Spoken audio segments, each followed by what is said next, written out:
ముందుగా మనం పెట్టుకున్న శనగపిండికి 1 కప్పు బియ్యం పిండి యాడ్ చేసుకోవాలి. అందులోనే రుచికి సరిపడా ఉప్పు, జీలకర్ర,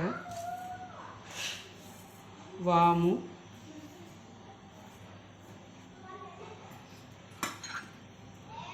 అన్నీ వేసుకుని ఒకసారి బాగా కలుపుకోవాలి.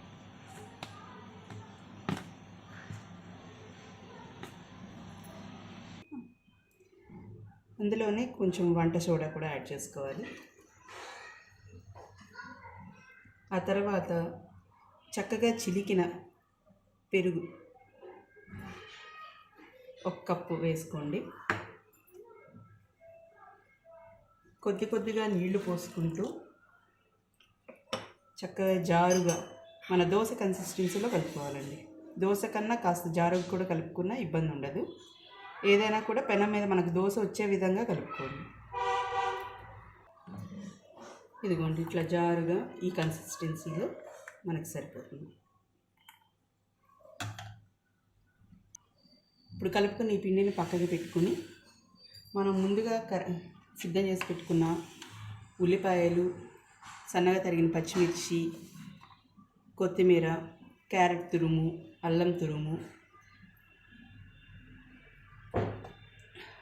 ఇంకా ఈ పన్నీర్ తురుము, ఇవన్నీ కూడా, ఉప్పు, కారం, గరం మసాలా ఇవన్నీ కలిపి మిక్స్ చేసి పెట్టుకోండి. మనకి అది దోశ మీద స్ప్రెడ్ చేసుకోవడానికి ఈజీగా ఉంటుంది కాబట్టి ముందుగా మిక్స్ చేసి పెట్టుకుంటే మనకు తేలిగ్గా ఉంటుంది. ఇదిగోండి, ఇలా సిద్ధం చేసి పెట్టుకోవాలి. మనం ముందుగా కలిపి పెట్టుకున్న పిండి రెడీ, దాని మీదకి స్టఫ్ రెడీ.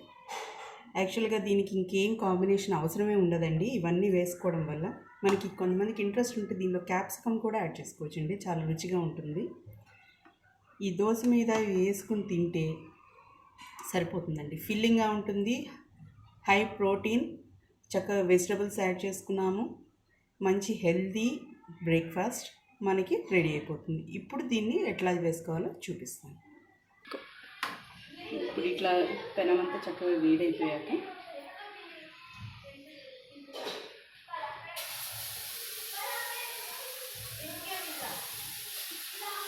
చాలా బాగా వస్తుందండి దోశ. భలే బ్యూటిఫుల్గా కూడా కనిపిస్తుంది మీకు.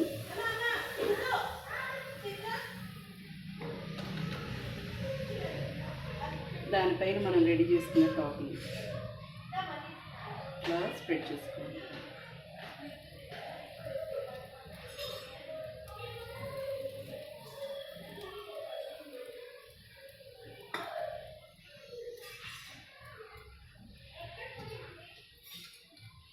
నేనైతే నెయ్యి వేసుకుంటున్నానండి, బాగుంటుందని టేస్ట్. నూనె వేసుకుని కాల్చుకున్నా కూడా బాగుంటుంది, బట్ నేను నెయ్యి ప్రిఫర్ చేస్తాను. ఇట్లా వేసేసుకున్నాక మీడియం లోలో పెట్టుకునండి, ఇలా కవర్ చేసుకున్నాం. ఒక 2 నిమిషాలు అట్లా మగ్గనిచ్చారంటే మనకి వేడి వేడి బేసన్ దోశ రెడీ.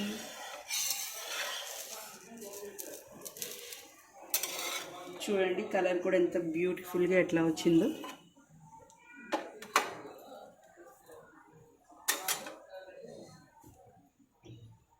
ఇదే ప్రాసెస్ని మనం మిగిలిన దోశలకు కూడా రిపీట్ చేసుకుంటే ఎన్ని కావాలంటే అన్ని నిమిషాల్లో రెడీ చేసి పెట్టచ్చండి. ఎంతమంది వచ్చినా కూడా గెస్ట్లు చాలా ఈజీగా, టేస్టీగా, హెల్తీగా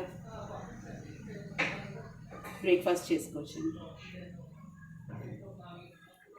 ఇంకెందుకు ఆలస్యం, మీరు కూడా ఈ బ్రేక్ఫాస్ట్ రెసిపీని నాతో పాటు ట్రై చేసి ఎట్లా ఉందో మీ రివ్యూస్ కమెంట్స్ రూపంలో నాకు తెలియజేయండి.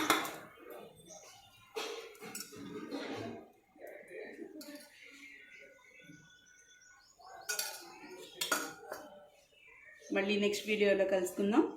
Until then bye.